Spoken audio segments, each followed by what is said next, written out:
So Dave Rubin likes to battle lots of various different people in the marketplace of ideas. Now he has numerous different people on his platform and they debate things. Well, I say debate, mainly he just platforms them, they say a load of really controversial stuff and he offers no rebuttal.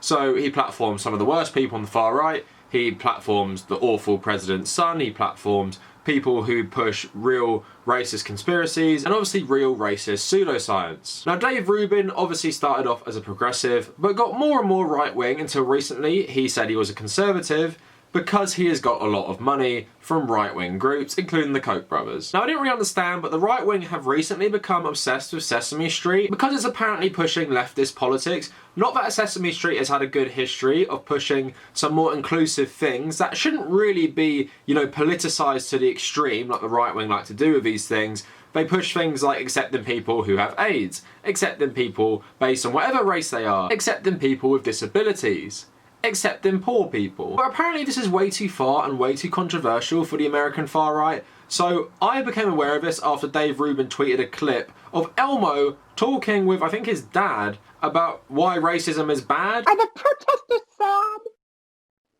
They are sad and upset, and they have every right to be, Elmo. People are upset because racism is a huge problem in our country. Racism? What's that? Oh, racism is when people treat other people unfairly because of the way they look or the color of their skin. Elmo doesn't understand, Daddy. Elmo has friends with different types of skin. Oh, and fur, too. On Sesame Street, we all love and respect one another. Across the country, people of color, especially in the black community, are being treated unfairly because of how they look, their culture, race, and who they are. What we are seeing is people saying enough is enough. They want to end racism. Elmo wants to end racism too. Elmo wants everybody to be treated fairly. What can Elmo do, Daddy? How can Elmo support his friends? Oh, well, we can start by learning and talking about what is happening. So he tweeted the other day, "Good morning to everyone except Sesame Street and CNN. No kid at the age they're into Elmo needs to be talking about racism, especially via cable news.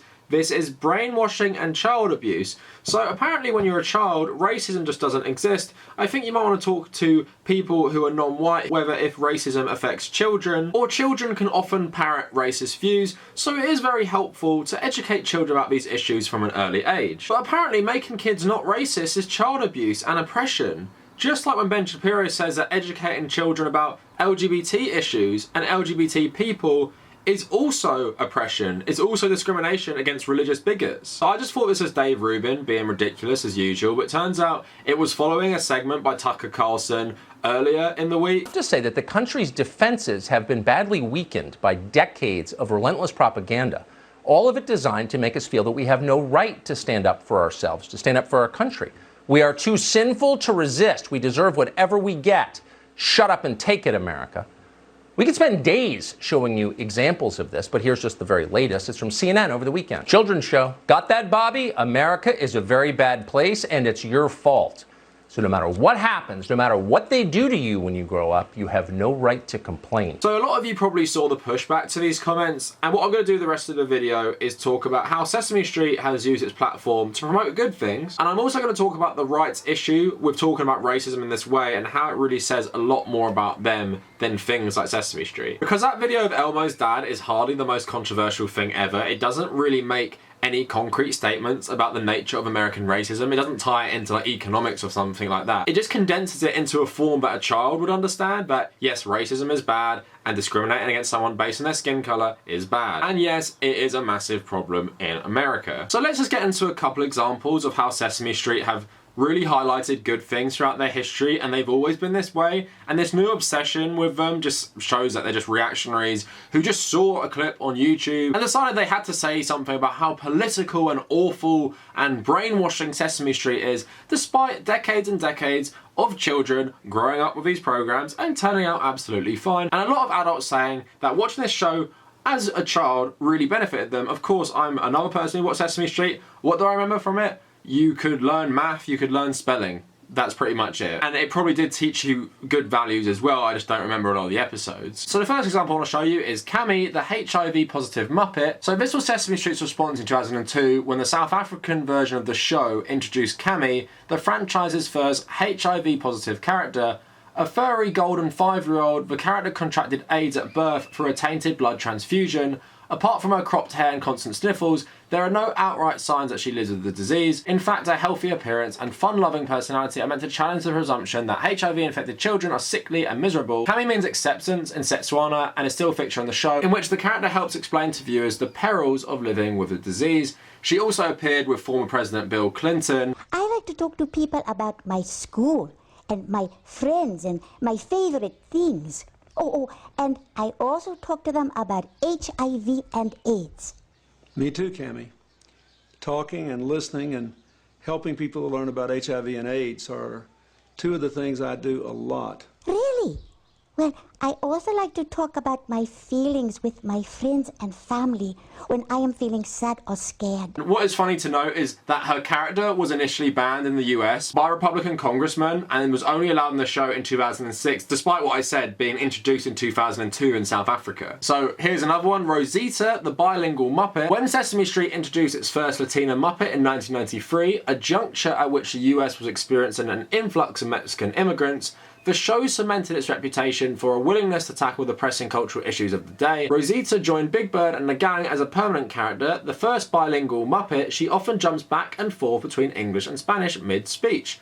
The fluffy turquoise creature comes from a big family in Mexico, loves to play the guitar and shows her affection by touching and hugging people and teaching her friends simple Spanish words and phrases like yes and I love you. In 2001, Sesame Street introduced a new segment in which Rosita presented a Spanish word of the day to educate children about Latin American languages and cultures. The HIV thing is obviously helpful. The HIV/AIDS epidemic was massive in America. Of course, there's lots of children who've grown up with the disease, and educating them that people with HIV, people with AIDS are just as normal as everybody else. The same way showing that Latin American migrants, which are constantly demonized in the US, are just the same as you or me. And through Sesame Street, people were learning to become more accepting of them and become more accepting of their language and culture. How is that a bad thing? So just some quick ones now. Due to the heightened concern about the growing rates of childhood obesity in the US, Cookie Monster got a healthier diet in 2005. So one more, Aristotle the blind Muppet. The real Aristotle was not blind, but nonetheless, Sesame Street named its blind Muppet after him. The character, sometimes called Ari for short, was one of the few monsters to be built with visible ears, cluing young viewers into his physical disability. The show used Aristotle to teach children that blind people can be just as capable as those with sight by having him read Braille and make sandwiches at Hooper's store. So again, think of all the characters I've listed. It's clear Sesame Street tries to use its platform to educate children to be better. But when you see Tucker Carlson's and Dave Rubin's response to this, obviously it shows way more about conservatives than they think it does. Why I think it's so wrong to say there are both sides of every argument, you know, right and left, we've got to get both opinions, like something like the BBC does, is that conservatives are fundamentally wrong. Why are they wrong? Is because they refuse to progress with the times. And throughout human history, especially, you know, the last 200 years, we've seen a massive, massive evolution in social values, in visibility of different groups of people who weren't as visible throughout history. I'm thinking of the LGBT community. We've seen an advancement in talks about racism, right? And that is societal progress. But the way the right in America especially politicize this, as, you know, if you support anti-racism, you're a leftist trying to brainwash children. If you support LGBT rights, if you support teaching children about these things, you're trying to brainwash them, but you're also trying to oppress bigots as well, because through their religion, they should be allowed to just discriminate against whoever they want. And the way Sesame Street deals with these issues is so non-inflammatory, is so surface level. Again, it's condensed for children. How would this make you mad in the slightest? Someone like Dave Rubin is a gay married man. I'm sure he probably also has a problem with the LGBT representation in Sesame Street. On the screen right now, here are a couple tweets from Sesame Street's Twitter account in which they're talking about Pride Month. Again, I assume Dave Rubin would be annoyed at that. Same guy told Donald Trump Jr. he could call him a gay slur to his face. And opinions like this just show the American right, or the far right in my opinion, for what they are.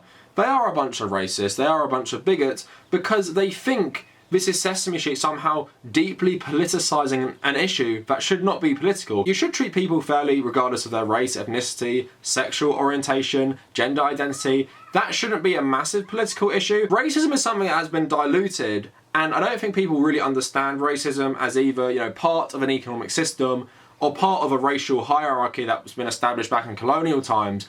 But on the surface level, racism equals bad. Discriminating against someone based on their skin colour equals bad. Surely that is a message everyone can get on board with. Surely that is a message you can agree that children should be taught, whether that's through school or whether that's through Sesame Street. So your response to that really surface level, non-nuanced take on racism from a child show, saying that it's oppression and brainwashing, says so much about you. Now, of course, with Dave Rubin, there's the caveat that he actually doesn't believe any of this and he's just selling his soul for money. He just says reactionary things like this in, you know, the vein of Tucker Carlson because he wants more funding, he wants more conservative eyeballs on his YouTube channel, he just wants more money. And, you know, recently saying that he's a conservative just because he's made more money and doesn't want to pay as much tax leads me to believe this could be the case. But again, he's proved himself to be a very thick person, and I wouldn't be surprised if he's fallen so far down the rabbit hole that he actually thinks teaching kids that racism is bad is somehow brainwashing. And one small point I want to bring up is that Dave Rubin has the same people funding him as Sesame Street. The Koch brothers actually fund both of them, which is weird that the Koch brothers have been a long time funder of PBS. But again, just a little bit of irony for you there. So let me know what you guys think in the comments. Please like and share the video. Maybe subscribe. I'm trying to hit 10,000 subscribers soon. I'm on about 9,300 now and I'm super excited to get to this milestone. If you want to interact with me on social media or maybe message me, follow me at The Cavernacle on Twitter, that is the main one. Also Facebook and Instagram as well. If you want to find me on Reddit, that is r/TheCavernacle for my subreddit and u/TommyCahill1995 for my personal Reddit. If you want to check out my Patreon and WordPress, that is in the description. And if you made it this far, thank you for watching.